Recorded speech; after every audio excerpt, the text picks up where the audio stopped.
So today's Friday here in Sydney, and usually that follows with TGIF or Happy Friday. In this case, it's a not so happy Friday. This is actually a big hit of poo-poo news. So we're talking like a year and a half ago. Paramount announced that a live-action adaptation of Teenage Mutant Ninja Turtles: The Last Ronin was in the works, and it was going to be rated R, which, like Deadpool, is the only way you can do it. You can't beat around the bush. You can't go soft with this. You can't do a PG-13. You have to do this a hard R. Given the subject matter in the storyline, all but one turtle is alive. Shredder's grandson has taken over New York City, and there's some real heavy shit that goes on in those comics, in that storyline. And there was a part of me that was so apprehensive, but so excited at the same time. And I thought in the back of my head, they're going to pull the plug for sure. They're going to get cold feet. And lo and behold, as of a few hours ago, it's reported that Paramount have indeed pulled the pin and shelved the Last Ronin live adaptation in favor of a much more kid-friendly Teenage Mutant Ninja Turtles movie, which we haven't had ever. Like, I haven't even checked out Mutant Mayhem yet.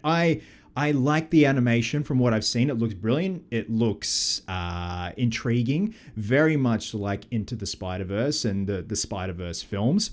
But again, because it's animation, not live action, and I'm just yearning for something a bit more heavy, much like the original source material, much like the 1990 live action film. And when they announced The Last Ronin, I was damn excited. But like I said, very apprehensive.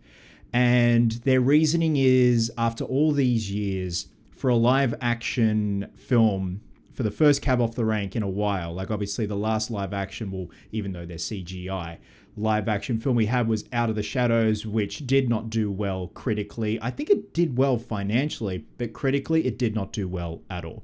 For their first cab off the rank in many, many, many, many years, they don't want it to be an R-rated adaptation of a certain storyline, a very niche storyline, but in my personal opinion, a fucking awesome storyline. And it sucks, man. It's such a corporate move as well. Look, at the end of the day, it's show business. It is a business. I get it. It's their money at stake. And if you are adapting a storyline that has very heavy themes, very heavy adult themes, then obviously you are going to limit your audience. And you're also then going to limit your box office numbers. Whereas if you do something more kid-friendly, then it's just going to open the floodgates in terms of who your audience is going to be. But referencing an article from MovieWeb by Richard Fink, he goes on to say, Teenage Mutant Ninja Turtles fans are in for a good news/bad news situation. The good news is that Paramount Pictures is moving forward with a new live-action film in the beloved franchise. The bad news is it comes at the cost of the green-lit R-rated Ninja Turtles movie. The Hollywood Reporter has revealed that Paramount Pictures has put plans for the Last Ronin movie on hold. So essentially, they're going to can that shit, man.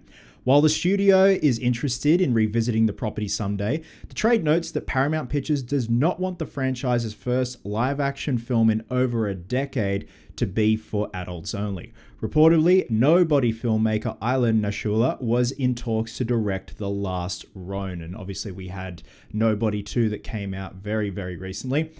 Instead, Paramount Pictures has opted to bring on producer Neil H. Moritz, best known for his work in the Fast and the Furious and Sonic the Hedgehog films, to reboot the live-action TMNT films a decade after Michael Bay's divisive duo of movies. The Hollywood Reporter notes that multiple sources say that Paramount Pictures wants to Sonic-fy the TMNT films. That just says it all right there. And one insider said, if you want Sonic, you go to the guy who did Sonic. Sonic the Hedgehog has become a $1 billion franchise for Paramount Pictures. And Teenage Mutant Ninja Turtles is a property the studio owns outright thanks to Nickelodeon's purchase of the property in 2009. So there you go. It's when it comes down to it, it's all about money and bums in seats. I understand that from a business standpoint. But at the same time, I don't respect that. And it sucks that they've shelved this in favor of something for more kid-friendly. And for the longest time, we've had so many kid-friendly adaptations of the Ninja Turtles. And I knew as soon as they announced this, and I did a video on it a year and a bit ago when they announced this, that as excited as I was, I had a feeling they were going to get cold feet.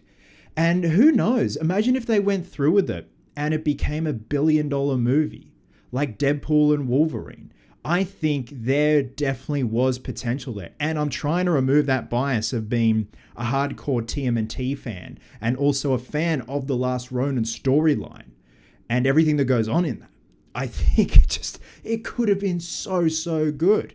And yes, this is a grown-ass man who's nearly 37 years old whinging about a Teenage Mutant Ninja Turtles movie. The last live-action entry in the franchise was 2016 Teenage Mutant Ninja Turtles Out of the Shadows, a sequel to 2014's controversial reboot of the series from producer Michael Bay. Despite being seen as an improvement on its predecessor, Out of the Shadows, mainly for being the movie that finally brought classic characters like Bebop, Rocksteady, Krang to live action, bombed at the box office, paving the way for Seth Rogen and Evan Goldberg's bold new take on the series with Mutant Mayhem. The news of this new live action movie and Paramount's reported comments about their quote-unquote vision, many mean that Rogen and Goldberg's acclaimed take on the franchise could be cut short after its next entry. So as far as I know, Mutant Mayhem did somewhat well at the box office. Again, I haven't watched it, but this sucks, man. It seriously sucks.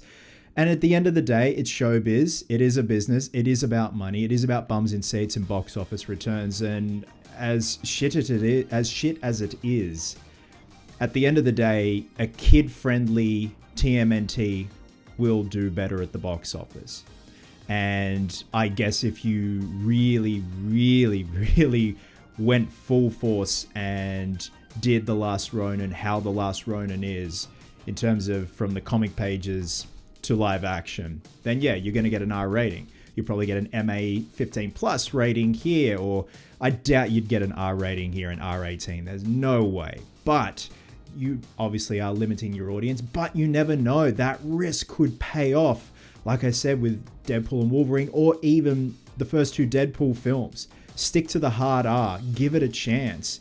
And word of mouth and the fact that you can spin it of, you remember the TMNT? Remember the Teenage Mutant Ninja Turtles when you were a kid? Well, now they're badass and this is bloody, this is violent. There was something there, man. And it could have been oh so good. Who knows what the future holds after this Sonic-fied version of the Ninja Turtles comes out and Paramount gets that out of their system. Maybe they will come back to the drawing board and go, okay, let's give The Last Ronin a go.